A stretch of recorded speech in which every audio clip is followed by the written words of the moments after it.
Hello my friends, welcome back to the channel Ashish sir.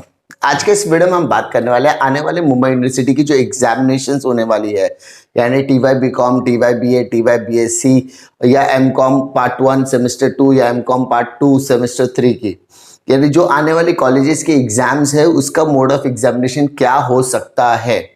तो आप सभी को पता है कोविड-19 की वजह से बहुत महीनों से, कई महीनों से हमारे स्कूल और कॉलेजेस पूरी तरीके से बंद है, लेकिन अब पहले चरण की शुरुआत होने जा रही है। 9वीं से लेकर 12वीं तक के स्कूल्स एंड कॉलेजेस को ओपन किया जा रहा है, लेकिन अभी तक डिग्री कॉलेजेस ओपन करने के लिए किसी भी तरीके का सर्कुलर रिलीज नहीं किया गया है।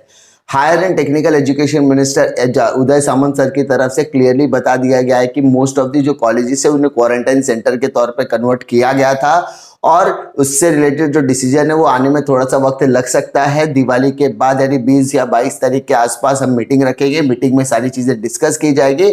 उसके बाद कॉलेजेस को ओपनिंग करने के लिए विचार विमर्श किया जाएगा और उसके बाद डिग्री कॉलेजेस को ओपन करना है या नहीं, इससे बारे में निर्णय लिया जाएगा। उसके बाद से एक चीज बहुत ज्यादा कॉमनली बच्चों के मन में डाउट ये था कि सर हमारे एग्जामिनेशन ऑफलाइन मोड में होगी या ऑनलाइन मोड में होगी, क्योंकि आप सभी को पता है जो प्रीवियस बैच थी, दैट इज 2019 एंड 20 की बैच, जिसकी एग्जामिनेशन अक्टूबर नवंबर महीने में कंडक्ट की गई थी या की जा रही है, उन सभी एग्जामिनेशंस को MCQ पैटर्न में लिया गया है। तो ये प्रोबेबिलिटी बन गई थी, ये पॉसिबिलिटी बन गई थी कि जो अपकमिंग बैचेस है, जो अपकमिंग सेमेस्टर के एग्जाम्स है, वो भी ऑनलाइन एग्जामिनेशन से हो सकती है। तो यहाँ पे टाइम्स ऑफ इंडिया की एक न्यूज रिपोर्ट के हिसाब से यहाँ पर मुंबई यूनिवर्सिटी के ऑफिशियल ने क्लियरली कर दिया है कि हो सकता है आने वाले कुछ टाइम में सेमेस्टर 5 की एग्जामिनेशन, सेमेस्टर 2 की एग्जामिनेशन, सेमेस्टर 3 की एग्जामिनेशन जो भी है वो सारी की सारी एग्जामिनेशंस ऑनलाइन प्रोटेक्टेड मोड पे हो सकता है।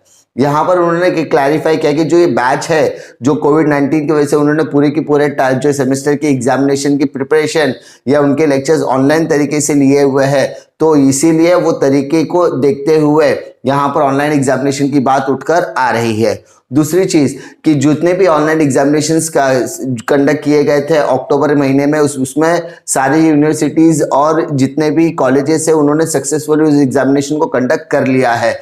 तो हो सकता है कि आने वाले टाइम में ये जो एग्जामिनेशंस है वो ऑनलाइन तरीके से ही MCQ पैटर्न में लिया जाए, लेकिन इस पर किसी भी तरीके का ऑफिशियल डिक्लेरेशन अभी तक नहीं आया है। ये जो रिपोर्ट था इसका डिस्क्रिप्शन में मैं आपको लिंक दे दूंगा, कमेंट में इसका लिंक पिन भी कर दूंगा, टेलीग्राम चैनल पर भी शेयर कर दूंगा, आप जाकर इसके डिटेल रिपोर्ट एनालिसिस पढ़ सकते हैं। उम्मीद करता हूं कि आपकी जानकारी पसंद आएगी। अगर आपको ये जानकारी पसंद आती तो लाइक करो, दोस्तों में जरूर शेयर कीजिए। इसी तरीके की इंफॉर्मेशन के लिए चैनल पर जरूर बने रहिए। मिलता मैं आपको अगले वीडियो में एक और नई जानकारी के साथ, तब तक के लिए जय हिंद।